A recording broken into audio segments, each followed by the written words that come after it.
Hello à tous, ici Claire Virose et bienvenue dans un nouvel épisode d'Oser la reconversion, le podcast dédié aux reconversions professionnelles à quelque stade qu'elles en soient. Aujourd'hui, j'accueille dans Oser la reconversion Anne-Cécile Sarfati, ancienne rédactrice en chef du magazine Elle. Anne-Cécile s'est reconvertie avec brio dans le journalisme après avoir été avocate d'affaires. Forbes l'a classée il y a quelques mois dans son palmarès des 40 femmes inspirantes. Anne-Cécile s'est dirigée vers le droit sans trop savoir pourquoi, tout en se promettant de ne pas devenir avocate comme son père. C'est en deuxième année de droit, à l'occasion de la rédaction d'un mémoire sur les collectivités locales, qu'elle se passionne pour le journalisme. Elle aime les rencontres et se faire ouvrir les portes, comme elle le dit. Elle trouve alors 2 stages d'été dans des rédactions qui sont tous les 2 annulés au dernier moment. Un rendez-vous raté avec la profession. Anne-Cécile exercera finalement pendant 3 ans comme avocate d'affaires, jusqu'à ce que l'ennui et son manque de passion pour la profession la rattrapent. Elle décide alors de bouleverser sa vie pour se tourner vers le journalisme. Fraîchement divorcée et mère de 2 enfants, elle enchaîne les stages non rémunérés, puis les piges, avant de décrocher un job chez Elle. Elle gravit les échelons, petit à petit, jusqu'à devenir rédactrice en chef chez Elle. Anne-Cécile a travaillé pendant 25 ans au magazine Elle et s'est beaucoup engagée pour la cause des femmes au travail, au travers notamment de forums. Elle est également l'auteure du livre « Être femme au travail, ce qu'il faut savoir pour réussir », mais qu'on ne vous dit pas. Aujourd'hui, Anne-Cécile a quitté Elle et a fondé depuis 1 an la société de communication et d'événementiel Actuali. Alors, avec Anne-Cécile, on a parlé du milieu des avocats, de ses conseils pour se lancer dans le journalisme sans reprendre ses études, de comment se reconvertir quand on est divorcé et mère de 2 enfants, mais plus largement de ses conseils sur la vie à destination des femmes, ou comment faire pour tout avoir. Mais je ne vous en dis pas plus et laisse place à ma conversation avec Anne-Cécile. Bonjour Anne-Cécile, bienvenue dans Oser la reconversion, je suis ravie de te recevoir. Merci Claire de ton invitation. Alors tu as un parcours hyper inspirant, donc j'ai hâte d'en savoir plus. Est-ce que tu peux nous dire quel est ton métier actuel ? Alors je dirige une société que j'ai créée il y a 1 an, qui est une société de communication qui s'appelle Actuali. Et qui est une société de communication qui fait du conseil, mais aussi des événements, et pas seulement des événements en vrai, d'ailleurs, heureusement, parce que vu le contexte, mais des événements aussi hybrides ou totalement online. Et ce qui fédère un peu toutes mes activités, c'est le contenu, l'engagement, mais surtout le contenu éditorial, en fait, voilà. Oui, parce que avant ça, tu as passé une vingtaine d'années chez Elle et tu étais rédactrice en chef du magazine. Oui, enfin, j'ai pas été rédactrice en chef toute ma vie au magazine Elle, hein. J'ai d'abord été pigiste, ensuite j'ai été reporter, puis grand reporter, puis chef de service, puis rédactrice en chef adjointe, puis rédactrice en chef, et puis directrice de la diversification éditoriale et rédactrice en chef en même temps. Voilà, ça c'était mon dernier poste. Alors, tu vas nous en dire un peu plus tard. Et tout ça, ça n'avait rien à voir avec ton premier métier parce que tu as commencé comme avocate. Ah oui. Est-ce que tu... Oui, comme moi, exactement. D'ailleurs, on a démissionné au même âge. J'ai vu, j'avais démissionné à 27 ans. J'ai vu que toi aussi. Alors, est-ce que tu peux nous dire comment ça t'est venu est-ce que c'était tes parents comment ça t'est venu ton premier métier d'avocate ? En fait, il y avait pas mal d'avocats dans ma famille, et depuis que j'étais enfant, je baignais quand même beaucoup dans un milieu d'avocats, de petits cabinets, hein. C'était pas des firmes anglo-saxonnes, c'était pas des grosses firmes de droit des affaires, c'était des petits cabinets qui faisaient un peu de tout. Je m'étais toujours dit que je voulais surtout pas être avocate. Donc au départ, j'ai commencé Cagne et Hippocagne. Enfin, j'ai commencé une Hippocagne. Je voulais faire Hippocagne et Cagne, mais après, voilà, pour me cultiver davantage et voir après ce que j'allais devenir. Et puis au bout d'une semaine d'Hippocagne, je me suis dit que là, ça, c'était pas possible. C'était beaucoup trop intellectuel pour moi, beaucoup trop littéraire dans le sens vraiment, voilà, de la recherche et tout ça. Enfin bon, donc j'ai laissé tomber. Et du coup, j'avais pas du tout anticipé que ça ne me plairait pas, donc j'avais pas pris d'inscription en fac, et donc je me suis dit bon bah je vais aller faire du droit. De toute façon, ça, voilà, je perdrai pas mon temps, je vais faire un peu de droit et puis nous verrons plus tard. De toute façon, je veux surtout pas faire d'études de droit poussé, et je veux pas devenir avocate, surtout pas devenir avocate. Et puis donc j'ai commencé mon droit, et en fin de deuxième année de droit, j'ai accepté de faire un mémoire avec un professeur qui nous demande, c'était très rare dans la fac de droit à l'époque de faire ça, qui nous proposait de faire des petits mémoires. Et donc, j'ai pris le sujet qui nous faisait nous promener le plus en dehors de la fac. Et donc, avec une dimension enquête auprès des collectivités locales, auprès des instances étatiques et tout ça. Donc, j'ai fait ça pendant tout un semestre. J'ai été me promener avec un copain. On était à 2 sur ce mémoire. Et le sujet était d'une austérité excessive, mais en même temps, la manière de procéder était géniale. Et en rendant ce travail, je me suis dit, bah, en fait, j'ai adoré me faire ouvrir des portes, me faire expliquer des choses et retranscrire ces choses sous la forme écrite. Et donc, je me suis dit, bah, ça, c'est le métier de journaliste, en fait. Et donc, mais j'étais quand même pas sûre parce que je connaissais pas de journaliste et tout ça. Donc, je voulais valider cette envie par des stages. Et donc, en fin de deuxième année de droit, je me suis démerdée pour avoir un stage au Matin de Paris, qui est un journal qui n'existe plus. Mais quelques jours avant de commencer, le Matin de Paris a déposé le bilan. Donc, ils m'ont pas prise.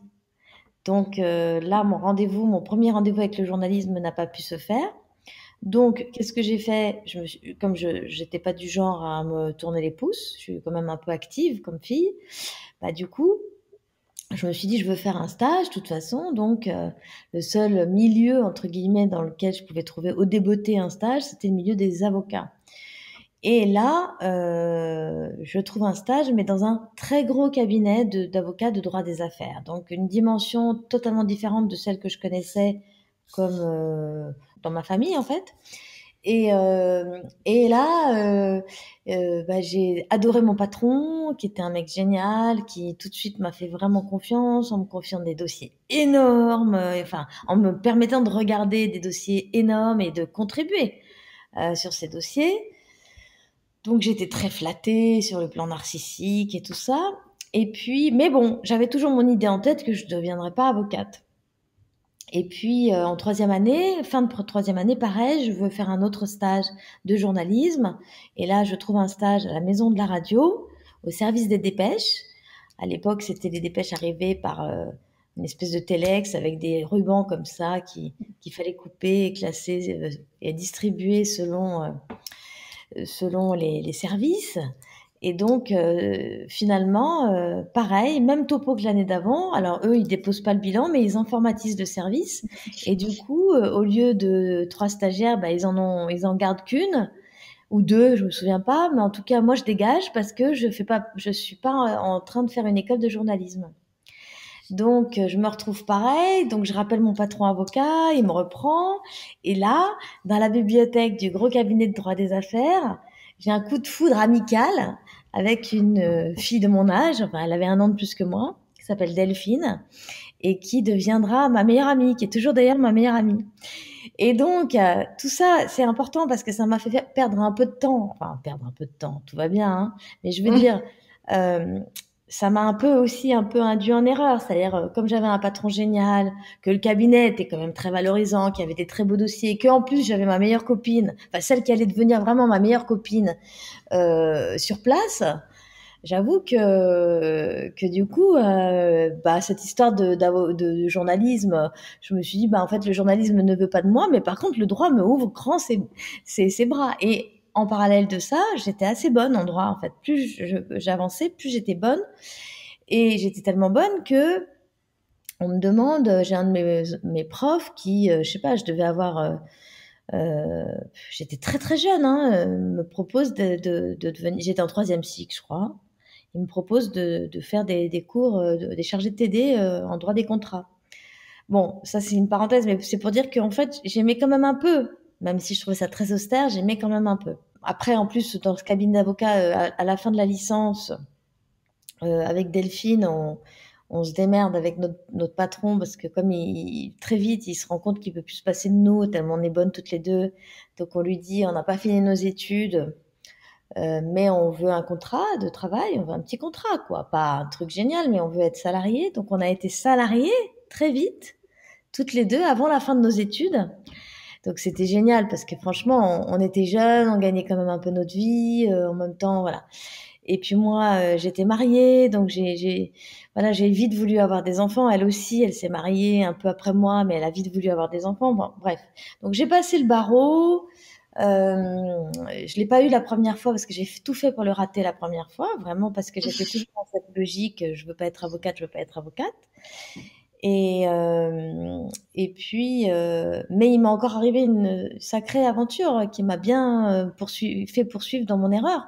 C'est qu'en fait, je le passe la première fois, donc j'étais en fin de maîtrise de droit, puisqu'à l'époque, on avait le droit de le passer en fin de master, en fait. Enfin, c'était l'équivalent du master pour vous. Et je passe la première épreuve, je suis vraiment, mais pas du tout contente de moi. Pas du tout, c'était la note de synthèse.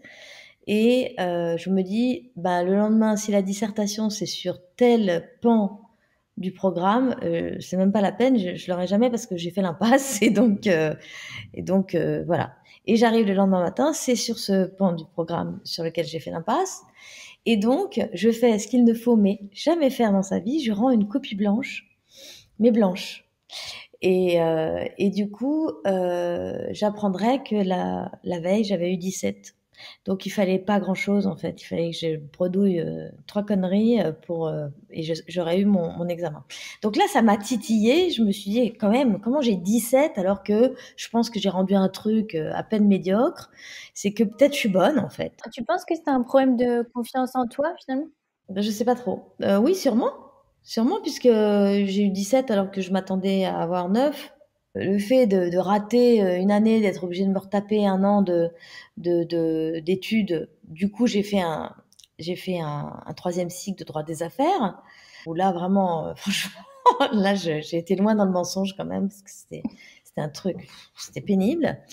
Euh, et en parallèle de ça, je faisais déjà mes TD, en fait, pour les deuxièmes années de droit. Donc ça, c'était sympa, parce que je trouvais ça très sympa de transmettre à des jeunes qui étaient à peine plus jeunes que moi, en réalité. Donc ça, c'était Mm. très valorisant aussi.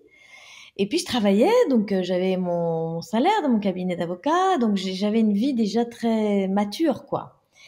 Et puis, donc, je prête serment, enceinte de mon premier enfant, je prête serment parce que voilà, j'étais un peu pressée. Ensuite, Delphine, mon amie, prête serment un an avant moi, parce qu'elle a un an de plus que moi dans les études et tout. Et juste après moi, elle fait son enfant aussi. Donc voilà, ensuite, je refais un enfant et elle en refait un encore ensuite. Donc en fait, en gros, en 3 ans, on a fait 4 enfants au même patron. Je dis ça, c'est un peu provocateur, mais euh, c'est un peu ironique. C'est-à-dire qu'il était très critiqué par ses associés dans ce cabinet d'avocats qui disaient non mais c'est pas possible, tu te fais avoir complètement par ces 2 filles qui te font des grossesses tout le temps, il y en a toujours une enceinte et tout, mais pour nous, Delphine et moi, c'était génial parce que quand il y en avait une qui partait, l'autre venait, enfin, du coup, on arrivait quand même. Et, euh, et ça faisait des grosses blagues bien sexistes. Dès qu'il y avait une nouvelle stagiaire qui est rentrée dans le bureau de notre patron, qui s'appelait Guillaume, les associés de Guillaume lui disaient à la fille, vous ne devriez pas rester trop longtemps dans ce bureau parce que vous allez tomber enceinte. Toutes ses collaboratrices tombent enceintes. Enfin, c'était ridicule, Ouais. mais Cabinet d'avocat, quoi. cabinet d'avocat. Mais c'était et au retour de mon deuxième congé de maternité, je ne sais pas si tu as connu ça, mais à l'époque, maintenant tu as sûrement pas connu ça parce que tu es beaucoup plus jeune que moi, mais si tu le sais en tout cas, mais à l'époque, les congés de maternité au barreau de Paris, c'était 6 semaines en tout et pour tout, avant et après tout confondu. Donc c'était assez rapide. Mm. Donc quand je reviens, là, je me dis, c'est pas possible, je peux pas continuer comme ça. Et avant de partir en congé de maternité ou pendant le congé de maternité, enfin, peu importe, j'avais ouvert un dossier changement de métier. Parce que je m'ennuyais trop et je voyais bien le décalage entre mon manque de passion à ce que je faisais et la passion de Delphine, mon amie, qui est d'ailleurs toujours aussi passionnée, et qui est une grande avocate de propriété industrielle qui était son choix depuis le début et voilà et vraiment j'ai jamais vu chez elle la moindre interrogation sur la passion qu'elle avait par rapport à son métier, par rapport à ce qu'elle faisait. Donc je voyais bien que elle était très passionnée et que moi je me mentais un peu en fait. Comment t'as su que c'était pas un problème de spécialité? Bah, parce que j'ai essayé d'abord, avant de quitter le barreau, éventuellement, d'aller faire du pénal un peu. Je me suis dit: «Peut-être que mon problème, c'est que ce que je fais a pas assez de sens». Ça consiste en fait à faire gagner de l'argent à des gens, à des grosses boîtes qui en avaient déjà beaucoup, parce Mm. que c'était des boîtes du CAC 40 déjà, hein. Il y avait des grosses sociétés qui étaient, clientes chez nous. Voilà, je me suis dit: «Bah, peut-être qu'il faut que j'aille faire un petit tour du côté des pénalistes».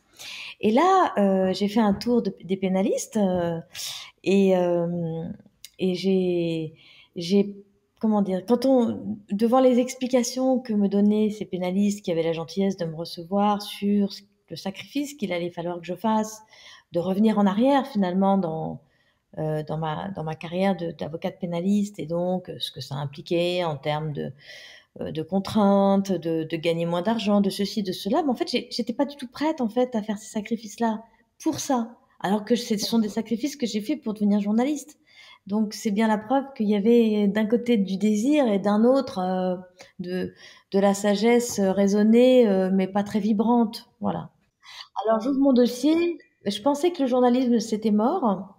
Je pensais que c'était trop tard. Donc ce que j'ouvre comme dossier, c'est plutôt, enfin ce que je mets dans le dossier au début, c'est plutôt aller faire un troisième cycle au CELSA, de communication. Mais je me dis, je vais quand même aller parler avec une journaliste que je connais de très loin, mais que je croisais un peu dans des réunions familiales éloignées, qui est Michel Fitoussi.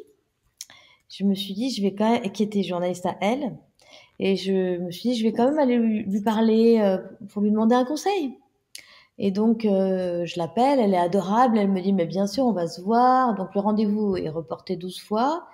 Et puis, finalement, le rendez-vous a lieu. Il a lieu au café de Flore, au boulevard Saint-Germain. Je me rappellerai toujours, et j'y vais avec des pieds de plomb, mais monstrueux, parce que je me dis, voilà, de toute façon, elle va me dire que personne m'a attendu dans le journalisme, que c'est trop tard, tout ça. Donc, je vais la voir. Je lui raconte tout ce que je viens de te raconter. Mes rendez-vous manqués avec le journalisme et pendant mes études, et mes rendez-vous pas du tout manqués avec le barreau. Enfin, et plutôt l'attraction du barreau pour moi, et le droit et tout ça. Et donc, je lui raconte ça, et puis je lui dis, à la fin de mon speech, je lui dis, bah, de toute façon, je sais très bien ce que tu vas me dire, que c'est trop tard, que j'ai 2 enfants, que j'ai un métier, que le journalisme, on gagne pas sa vie, que c'est déjà mort, parce que c'était déjà le bordel, hein, il y a 30 ans, hein, enfin, il y a 25 ans, 30 ans, le journalisme, c'était déjà compliqué quand même. Et donc, elle me dit, non, non, je vais pas du tout te dire ça. Et là, je me dis, ah bon, comment? Et donc elle me dit: «Non, non, pas du tout. En fait, tu faut que tu essayes, parce que là, c'est pas possible que tu n'essayes pas, en fait, je te dis pas du tout que tu vas devenir journaliste. Mais en tout cas, ce que je peux te dire, c'est que si tu n'essayes pas, à 40 ans, tu seras très, très malheureuse, voire aigrie». Et donc ça, pour moi, c'était hors de question. Je lui dis: «Bah, OK, je veux bien essayer, mais comment? Enfin, j'ai pas fait les diplômes pour et tout». Et elle me dit: «Mais en fait, tu sais, pour être journaliste, juridiquement, tu n'as pas besoin d'avoir un diplôme». Dans les faits, oui, bien sûr, les gens qui sont recrutés sont des gens qui ont des diplômes. En général, ils ont fait Sciences Po, plus une école de journalisme. Donc toi, tu n'as ni l'un ni l'autre, mais tu travailles déjà depuis plus de 5 ans. Tu sais donc travailler. Et puis, le fait d'avoir été avocate quand même, ça peut peut-être te donner voilà, un petit coefficient de désirabilité vis-à-vis des rédactions, d'autant, me dit-elle, que tu ne seras pas payée et que donc tu vas proposer tes services comme stagiaire non rémunérée, et que donc je vois pas pourquoi les gens te prendraient pas pour 3 mois d'observation dans une rédaction.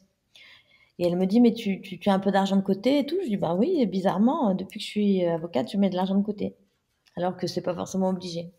Donc j'avais ce qu'il fallait pour justement faire ça en fait.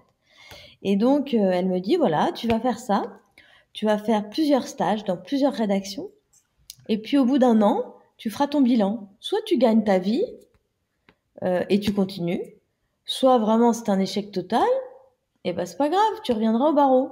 Alors, tu auras perdu ton job avec ton patron Guillaume que tu adores et ta copine, mais tu as toujours ton métier. Et donc, voilà, c'est ce que j'ai fait. J'ai quitté le barreau quand j'avais 6 mois de stages non rémunérés prévus dans différents journaux.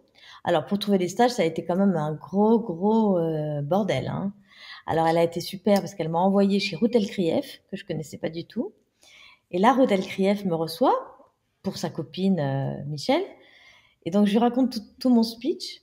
Et là, elle dit non mais Michel, elle a pété les plombs là. C'est très compliqué. Attends. Et donc, elle essaye de me dissuader. Elle me donne plein d'arguments. Et là, Michel avait vraiment déverrouillé chez moi quelque chose, puisque là, j'avais une niaque de ma boule. Elle avait ouvert cette possibilité pour moi d'aller faire quelque chose dont je sentais vraiment que c'était pour moi, quoi. Et donc, du coup, Ruth, elle le raconte encore aujourd'hui, on se marre à chaque fois qu'on raconte l'histoire ensemble. Elle dit, et donc, je disais à cette jeune femme, mais non, parce que voilà, t'as pas les diplômes. Alors elle me répondait ça. Et alors après, je lui disais, mais non, parce que tu sais pas le faire. Elle me répondait ça. Non, parce que t'as 2 enfants. Elle me répondait ça. Bon, bref, au bout d'un moment, j'en pouvais plus. Et je vois, au bout d'un moment, elle en pouvait plus parce que j'étais là. Non, mais je veux. Et là, à un moment donné, elle me dit, bon bah, ok. Et là, elle prend. À l'époque, il n'y avait pas les smartphones, il y avait des filofax. Et donc, elle prend son filofax, qui donc était un agenda papier dans lequel il y avait tous ses contacts. Et elle commence à regarder son carnet d'adresses et elle dit, bah, tu vas aller voir machin, enfin, tu vas écrire un truc de ma part. Tu vas appeler machin de ma part. Et elle dit, tu peux te recommander 2 mois et tu demandes un stage non rémunéré. Et en principe, tu vas y arriver vu la motivation que tu as. Tu as été ta propre avocate. C'est ça. Alors, il y a certains endroits où ça a été assez facile. Le Point, je me souviens. Moi, j'ai quand même été reçue, je me rappelle, par Denis Jambard à l'époque. Je me suis dit, mais comment il me reçoit, moi, là, qui veut être stagiaire non rémunéré? Bon, il m'a quand même reçu, il m'a quand même challengé et tout ça, mais bon, voilà. Mais au moins, il m'avait donné un rendez-vous et il m'a donné la possibilité de défendre ma cause. Mais je me souviens qu'au Nouvel Obs, par exemple, j'ai harcelé, mais au téléphone, j'ai harcelé l'assistante du service du rédacteur en chef que je voulais rencontrer. Et au bout d'un moment, elle a dit, j'en peux plus, je vous donne un rendez-vous, j'en peux plus. Donc voilà. Donc c'était assez sympa. Et puis voilà, j'ai fait des stages, d'abord à l'événement du jeudi, ensuite au Point, ensuite au Nouvel Obs. Ensuite, ce qui devait arriver arriva. Ce changement de métier a un peu provoqué la fin de mon premier couple, le père de mes 2 enfants quand même, on s'est séparés. Donc là, je me suis retrouvée devant une urgence financière quand même, c'est-à-dire de me dire qu'il fallait que ça marche ou pas, mais que ce soit très rapide, que ce soit tranché très rapidement. Et donc, bah, peut-être que ça m'a poussée au cul aussi, hein. Et donc à ce moment-là, j'ai commencé à faire des piges à Biba. Et puis en parallèle à Elle, à Biba sur la rubrique pratique et à Elle sur des sujets plus de société, etc. Pourquoi en fait te conseiller plutôt des stages non rémunérés que de reprendre tes études? Est-ce que c'est quelque chose que tu conseilles, par exemple, quelqu'un qui veut se lancer maintenant, de plutôt essayer de chercher des stages non rémunérés que des études? Oui, enfin le journalisme par rapport à il y a 25 ans, c'est encore pire qu'il y a 25 ans, hein. Donc bon, je pense que c'est vraiment très difficile d'obtenir un stage sans avoir de diplôme aujourd'hui, même non rémunéré. Mais bon, le métier de journaliste souhaite quand même être un métier d'ouverture et ne pas avoir que des profils formatés et tout ça. Après, la pratique fait qu'il y a des bataillons de super bons diplômés qui n'ont pas de boulot et tout. Donc bon, je sais pas si je serais aussi optimiste qu'on l'avait été avec moi à l'époque, mais refaire des études à 27 ans pour essayer de se former au journalisme, je suis pas sûre. Par contre, ce que j'ai fait moi, très vite, quand j'ai eu la carte de presse, la carte de presse, on l'a assez rapidement. En fait, c'est pratiquement automatique. Dès que ça fait 3 mois qu'on gagne sa vie principalement en écrivant des articles, on a la carte de presse. Enfin, il suffit de la demander. Et donc là, du coup, dès que j'ai eu la carte de presse, j'ai fait une formation au centre de formation des journalismes, mais la branche professionnelle. Voilà, ça a duré 1 mois et demi, sur des techniques d'écriture et tout. Bon, les chefs que j'avais à l'époque me disaient que j'en avais pas besoin, mais moi, j'ai éprouvé le besoin de le faire quand même. Parfois, quand on fait des stages ou des jobs non rémunérés pour comme ça gagner de l'expérience, c'est parfois difficile de passer à rémunéré. Non, parce que la presse, en fait, c'est très différent. La presse, c'est à la fois l'avantage d'une situation qui est un peu compliquée, c'est que beaucoup de journalistes ne sont pas en CDI. Beaucoup de journalistes n'ont pas de vrai, enfin, voilà, n'ont pas ce statut de CDI et commencent par le statut de pigiste qui est qu'on est payé à l'article qu'on fait. Donc en fait, dans les rédactions, c'est vraiment un usage très euh, étendu, enfin très très fréquent. C'est que en fait, en général, avant d'être engagé en CDI dans un journal, on a été testé en pigiste. On a été testé en étant payé à l'article. Donc quand on fait des articles, ben au début il y en a pas beaucoup, c'est des tout petits articles et tout ça, donc on coûte pas très cher. Et de toute façon, les rédactions n'ont pas du tout l'habitude de garder les gens en stage indéfiniment non payés. Non, non, pas du tout. Est-ce que tu penses que c'est un prérequis dans le milieu du journalisme d'avoir des contacts? Bah, je pense que c'est même, en fait, comment dire? Je vais reformuler ta question. Pour être un bon journaliste, il faut absolument avoir un gros carnet d'adresses et développer son carnet d'adresses et son réseau. C'est mais énorme pour savoir qui aller interviewer sur tel sujet quand on doit écrire sur tel sujet. Donc ça, c'est un travail, c'est le travail d'une vie en fait. C'est c'est ce que je dis toujours aux jeunes quand ils commencent, c'est que, mais d'ailleurs je le dis aussi aux jeunes qui sont pas journalistes. Donc voilà, mais encore plus quand Ouais. on est journaliste, ce qu'il faut, c'est vraiment tisser des liens de confiance avec des gens avec qui, bien sûr, on est en affinité, mais avec des gens avec lesquels on va être amené à travailler euh, relationnellement dans sa carrière, quoi. Voilà. Donc, c'est quelque chose que tu conseillerais à quelqu'un qui veut changer de métier, de rencontrer un maximum de personnes? Oui, absolument. Mais ça va même un peu plus loin que ça. C'est-à-dire que quand on veut changer de métier pour aller dans un domaine dans lequel on n'est pas, peut-être c'est intéressant d'avoir déjà un carnet d'adresses dans ce domaine-là. Si par exemple, je ne sais pas, on est passionné par la pâtisserie, bah, j'ai vu que tu avais interviewé une avocate aussi, non? J'étais comptable, auditrice. Voilà, enfin bref, quelqu'un qui vient d'un milieu très différent et qui est devenu pâtissière. Bon, je suppose que pour réussir sa reconversion, euh, peut-être que elle avait déjà un peu développé, de par sa passion dans sa vie personnelle, quelques contacts avec des gens de ce milieu-là. Ouais, il faut pas rester enfermé. Bah non, de toute façon, la vie est plus sympa quand on est ouvert sur le monde. Et donc, pour revenir à ton parcours, donc tu fais quelques piges, tu es un peu pigiste chez Biba. Et ensuite, est-ce que tu peux nous raconter comment tu arrives chez elle et puis comment ça se passe? Alors j'arrive chez elle après avoir déjà un peu, comment dire, un petit peu d'expérience. Pas beaucoup, mais un peu d'expérience professionnelle. Donc j'arrive pas chez elle au même stade que dans les autres journaux dont je t'ai parlé. J'arrive pas chez elle comme stagiaire non rémunérée. J'arrive chez elle pour essayer d'être pigiste. Et là, c'est vrai que c'est Michel qui m'a fait le contact avec la rédactrice en chef de l'époque qui me reçoit. Elle n'était pas encore rédactrice en chef, Catherine, mais elle était chef de service, je crois, et elle dirigeait la rubrique d'actualité qui est dans le début du journal qui s'appelle le L Info Hebdo. Donc c'était pour écrire des petits articles sur de l'actualité qui pouvait intéresser particulièrement des femmes. Et donc, bah voilà, donc je vais me présenter, j'explique mon parcours à Catherine, qui hallucine, parce que j'étais en train de divorcer, enfin voilà, j'étais en train de me séparer avec 2 gosses sous le bras de 1 an et 3 ans.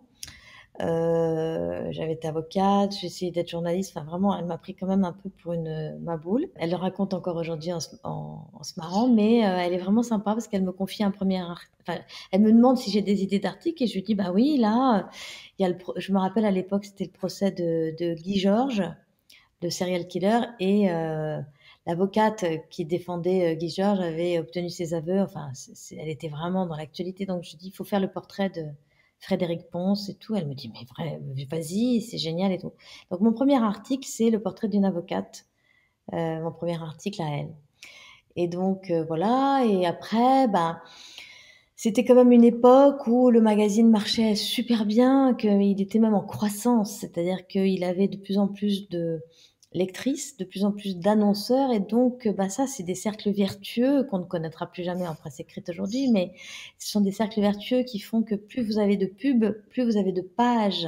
Et donc, il faut écrire des articles. Donc, ils avaient besoin de gens sérieux, sympas, mais compétents et complémentaires. Donc là, j'ai mis un premier pied dans la porte.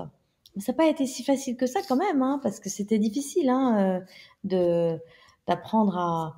Alors, des petits articles, c'est pas difficile d'apprendre à écrire des petits articles quand on est voilà un peu formé à une organisation de pensée un peu rationnelle comme le droit nous forme.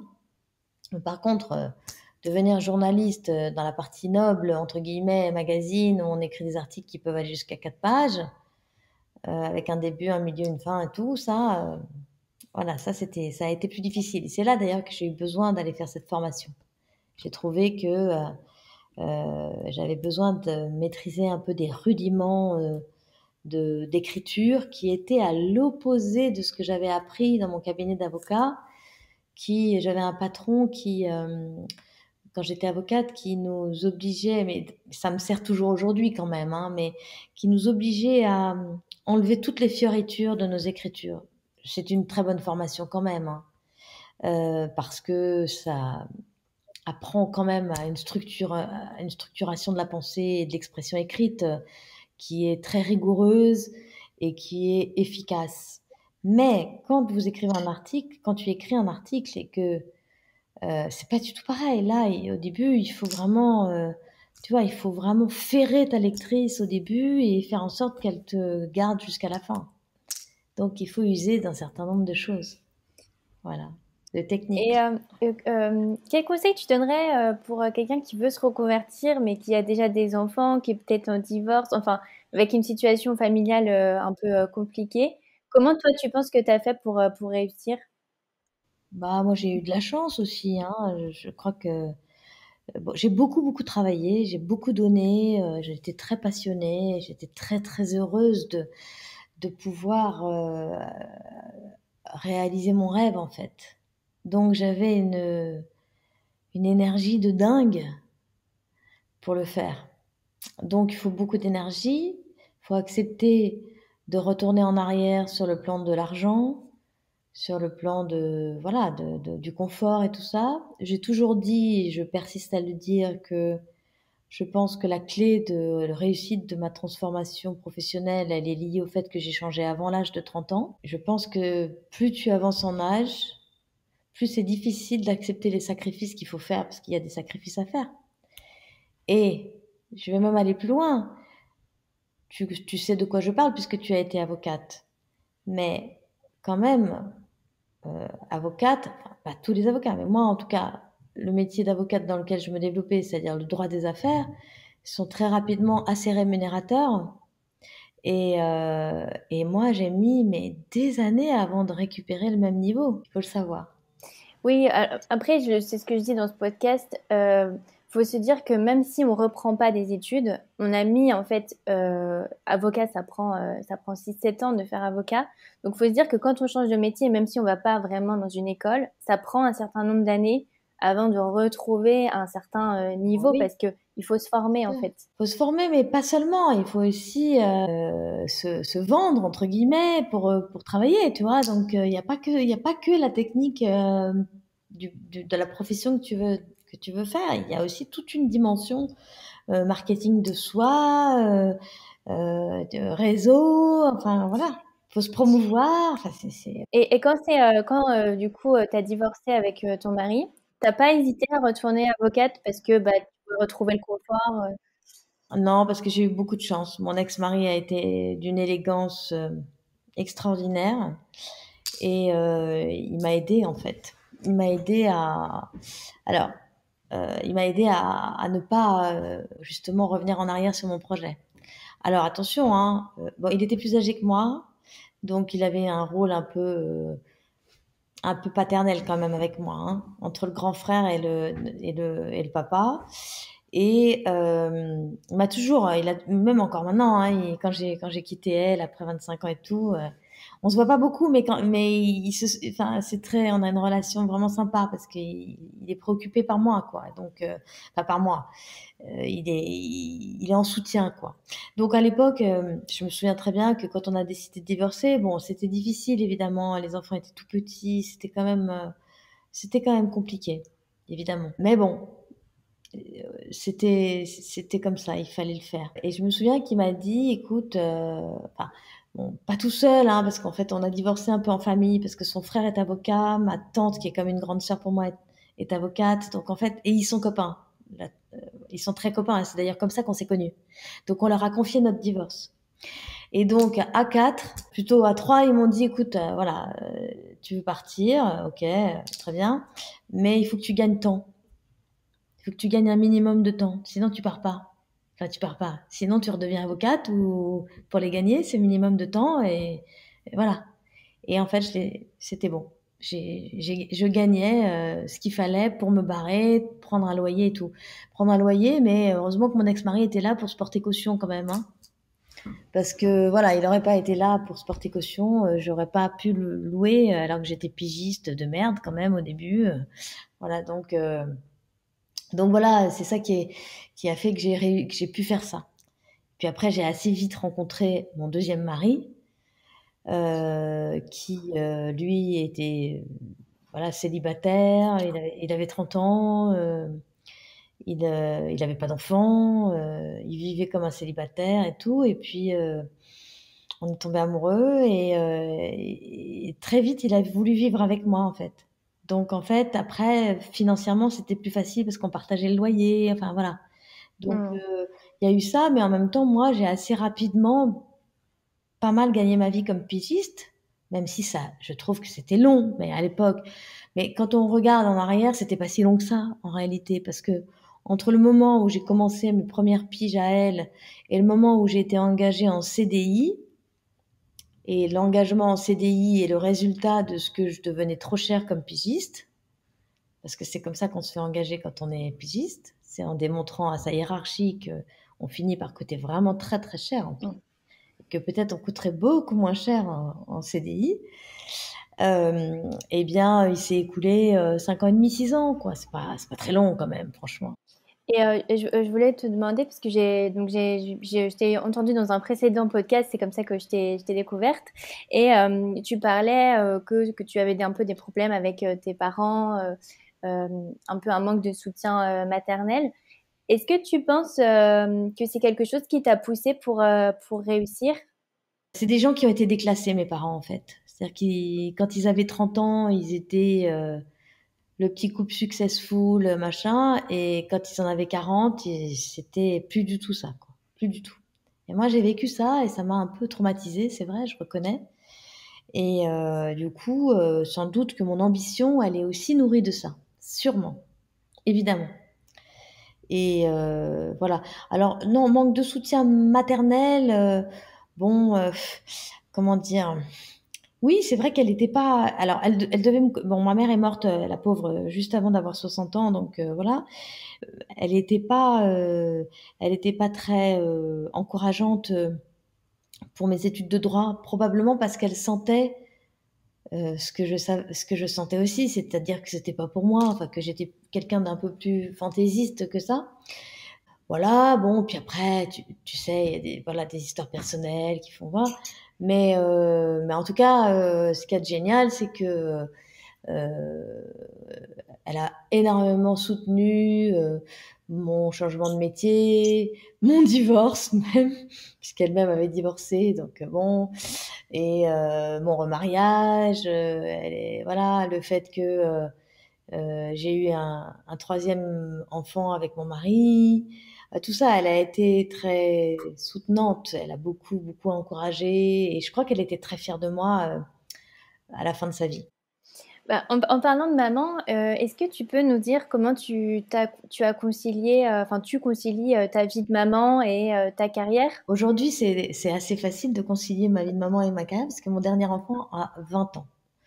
Donc, comment te dire, à 20 ans, si je travaille jusqu'à 22 heures un soir parce que je peux pas faire autrement, tout le monde s'en fout. Enfin, je veux dire, voilà. Donc c'est, non, mais je le dis parce que c'est très important de le dire aux jeunes femmes qui, en fait, s'inquiètent beaucoup avec ça et en fait, tout ça, ça dure pas et ça passe très vite finalement. Enfin, quand on y est, hein, quand on est la tête jusque-là dans les problématiques d'enfants, de carrière et tout ça, ça nous paraît interminable. Mais en fait, ça passe vite quand même. Donc, comment j'ai fait? C'est très simple. Je prétends donner des leçons et des conseils à personne. Je dis juste moi comment j'ai fait. En fait, le métier de journaliste, tant qu'on n'est pas dans la hiérarchie comme chef ou rédactrice en chef, en fait, notre métier consiste quand même à être beaucoup plus souvent en dehors du journal que au journal. On est convoqué au journal pour des réunions, des conférences de rédaction, pour euh, voilà, veiller à ce que la maquette de l'article qu'on écrit soit bien, enfin voilà. Mais après, si on disparaît du journal pendant 4 jours, tout le monde s'en fout.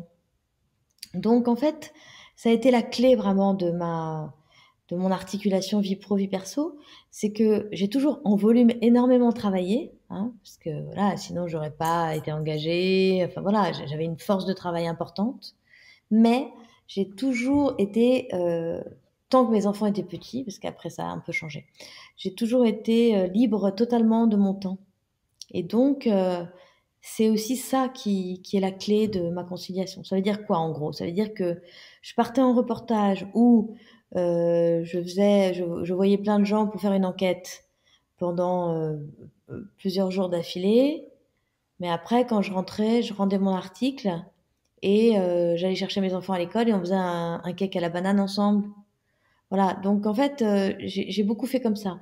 Ou alors j'avais je sais pas, un article à faire sur tel sujet pour dans 2 jours.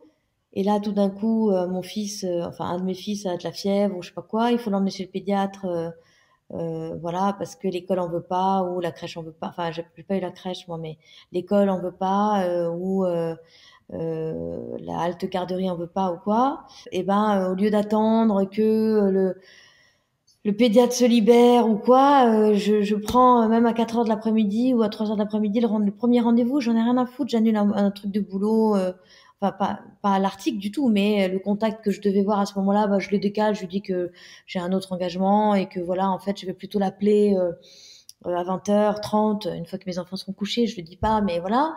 Et ben voilà, c'est ça qui fait que ça a marché en fait.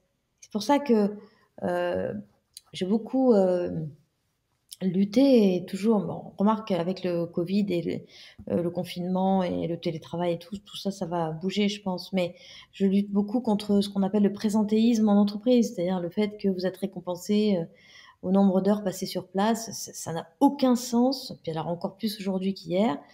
Donc ça n'a aucun sens. Les gens sont pas efficaces. Puis moi, j'avais un désir profond et revendiqué d'organiser mon temps comme je le voulais, d'être dans l'autonomie, la confiance et tout ça. Voilà. Après, quand vous devenez chef, c'est différent.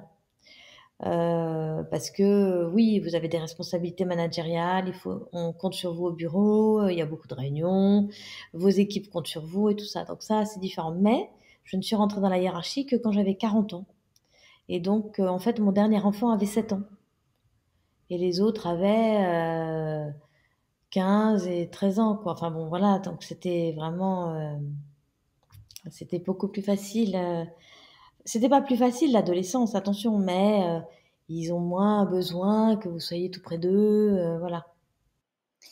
Oui, parce que toi, tu t'es beaucoup engagée justement sur les femmes au travail. Tu as fait pas mal d'événements chez elles et tu as écrit un livre, Être femme au travail, ce qu'il faut savoir pour réussir, mais qu'on ne vous dit pas. Alors, est-ce que tu peux nous dire justement ce qu'on ne nous dit pas? Beaucoup de choses. Alors écoute, c'est un gros livre, hein, donc En deux mots, ce qu'on nous dit pas, mais qu'il faut comprendre le plus vite possible, c'est qu'en fait, les règles de fonctionnement de la réussite en entreprise n'ont rien à voir avec les règles de fonctionnement de la réussite à l'école et dans les universités ou dans les grandes écoles. Autant à l'école, dans les universités, dans les grandes écoles, plus tu es bon élève, tu appliques ce que dit le professeur, tu rentres, tu fais bien ton travail comme on t'a demandé, tu remets sur le métier 12 fois ton devoir avant de le rendre, etc., etc., plus tu es récompensé. Alors que en entreprise, c'est pas du tout comme ça. En entreprise, bien sûr, il y a un truc de base qui est la compétence de voilà, ta compétence technique sur ton boulot. Mais il y a aussi la façon dont tu interagis avec les gens. Il y a aussi la façon dont tu communiques habilement sur tes réussites et ton travail. Il y a la façon dont tu développes ton réseau, dont tu maîtrises les jeux politiques, dont tu te vends, voilà, tout ce qui est ce qu'on appelle les soft skills. Voilà, et voilà, savoir-être et faire savoir. Voilà, si je peux résumer, c'est ça. Oui, ça c'est un super conseil parce que c'est vrai que moi quand je suis arrivée dans le milieu des avocats aussi ça a été un choc parce que je me suis rendu compte qu'il fallait connaître les cabinets. Il y avait certains cabinets où il fallait aller, d'autres non. Il y avait des petites stratégies pour avoir les bons stages. Et tout ça, en fait, on nous le dit pas. Et surtout, ça s'applique partout. Moi, Partout. actuellement, c'est la même chose. Et en fait, c'est aussi important de faire sa promotion que de faire son travail. Ouais, alors faut pas faire que sa promotion parce que bon, très vite on se rend compte qu'on est fake, mais on fait bien son travail. On passe peut-être un peu moins de temps à relire, relire, relire, refaire, refaire, refaire pour que ce soit nickel, nickel, nickel à 125%. Peut-être on rend le truc correct à 80%, c'est déjà bien. Et puis les 20 autres pourcents de temps dégagés, on va faire un peu sa com et son réseau et sa promotion personnelle, mais habilement bien sûr. Et puis il y a un autre truc qu'il faut dire aussi, qui est très important, c'est que en entreprise, on obtient beaucoup plus ce qu'on demande que ce qu'on mérite. Donc en fait, il faut demander. En fait, mais même moi, je l'ai vu comme manager hein, après. En fait, j'avoue, hein, c'est mais qu'on pense plus à ceux qui vous harcèlent toute la journée pour avoir une augmentation ou un poste ou un truc, que à ceux qui demandent jamais rien. Bah, tant pis, quoi. Et on se dit même, bah, il demande pas, c'est qu'il veut pas. En fait, c'est pas vrai. Mais voilà, ça, c'est comme ça que ça se passe. Oui, c'est un peu le petit côté, on pense que comme à l'école, il y aura le tableau des médailles Les bons avec... points. Voilà, Les c'est bons ça. points. Bah ouais, bah non, il n'y a pas les bons points au travail.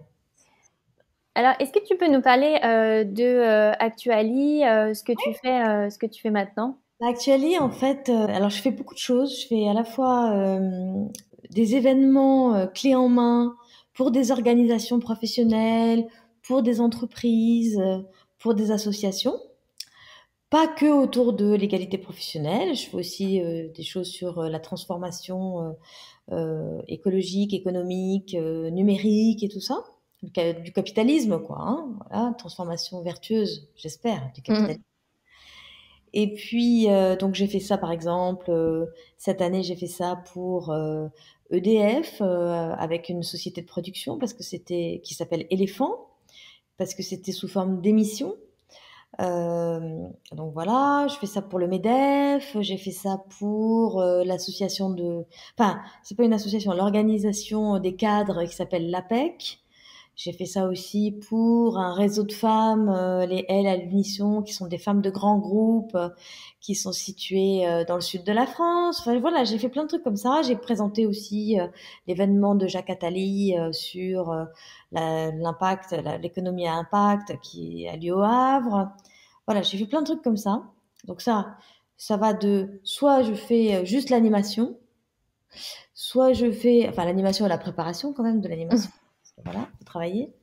Soit je fais clé en main le programme et l'animation, soit je fais le programme, l'animation, le lieu, la technologie, la captation, la digitalisation, le traiteur et tout ça. Voilà. Quand on pourra se voir en vrai, bien sûr. Et puis, Je fais aussi du conseil pour des patrons, du conseil en communication pour des patrons qui n'ont pas envie ni les moyens d'avoir une DIRCOM attachée à eux. Les moyens, bon, on comprend pourquoi. L'envie, parce que peut-être parfois il y a des questions de confidentialité même interne sur voilà, la communication à la fois du dirigeant et à la fois de l'entreprise. Donc je fais ça, et puis je fais aussi du conseil en diversification éditoriale pour des médias qui veulent trouver des nouvelles sources de revenus via des événements ou des podcasts justement, ou des hors-séries. Donc ça, j'ai fait un peu ça, voilà. Donc c'est une société de communication, mais voilà, j'organise aussi des événements qui sont plus légers, c'est-à-dire par exemple là, j'ai accueilli des équipes d'un grand groupe qui avait lancé un jury littéraire. Voilà, donc c'était très sympa parce que j'ai un très beau lieu où on peut faire des événements. Voilà. Et c'est rigolo parce que au début de l'épisode, tu parlais que tu avais hésité avec le milieu de la communication. Donc finalement, tu es revenu. La boucle est bouclée un peu. Un peu, absolument. Mais, comment dire, je n'aurais pas du tout fait de la communication comme j'en fais aujourd'hui si je n'étais pas passée par le journalisme pendant 25 ans. Parce que justement, je trouve que la communication aujourd'hui, tout le monde vous parle de brand content, contenu de marque et tout, et je trouve ça un peu humiliant en fait, journalistiquement, et surtout pas du tout efficace, parce que quand on s'adresse à quand on fait de la communication, c'est qu'on veut être médiatisé, ou en tout cas qu'on veut que le débat public s'empare de notre sujet, ou que notre société soit bien vue dans les médias et tout ça. Et en fait, le brand content, c'est un terme qui hérisse les journalistes, parce qu'il y a un côté fake. Et aujourd'hui, en plus, encore plus avec la crise du Covid, la communication, elle doit être sincère en fait. Et l'engagement des entreprises doit être sincère. Donc moi, je me positionne sur ce créneau très spécifique d'entreprises engagées en fait. Et donc, c'est une communication d'entreprises engagées sur des projets engagés, mais avec vraiment quand même de l'authenticité, de la sincérité. Ça, j'y crois beaucoup. Alors, la dernière question, c'est toujours la question que je pose à la fin. C'est quoi pour toi une reconversion réussie?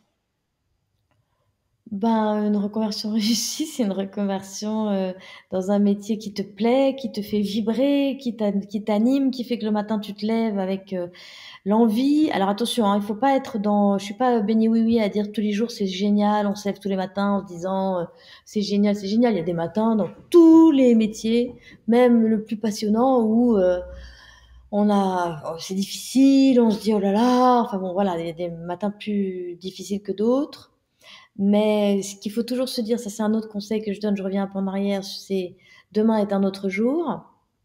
Donc c'est pas parce que c'était cata aujourd'hui que demain ça sera cata, pas du tout. Au contraire, il faut toujours redonner sa chance au lendemain matin, et heureusement d'ailleurs.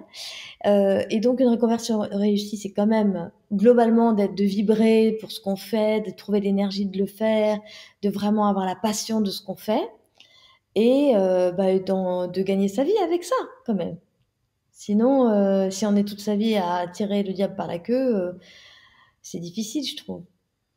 Un grand merci Anne-Cécile, je mettrai tous les liens vers ton site, vers ton compte Instagram. Merci beaucoup pour tous tes conseils, c'était super inspirant. Merci à toi et bonne chance alors. Merci. Et à bientôt, j'espère. À bientôt. Et voilà, fini pour aujourd'hui. Merci d'avoir passé tout ce temps avec moi. Si vous avez aimé l'épisode, n'hésitez pas à vous abonner et à en parler autour de vous pour aider vos proches à oser la reconversion. Si vous voulez prolonger la discussion, rejoignez le groupe privé de Facebook du podcast, je vous mets le lien dans les notes de l'épisode. Ensuite, si vous cherchez toutes les notes avec les références, allez dans le détail du podcast. Si vous souhaitez me contacter ou me poser vos questions, je serai ravie d'y répondre sur Instagram ou sur YouTube sous le pseudo Claire Virose.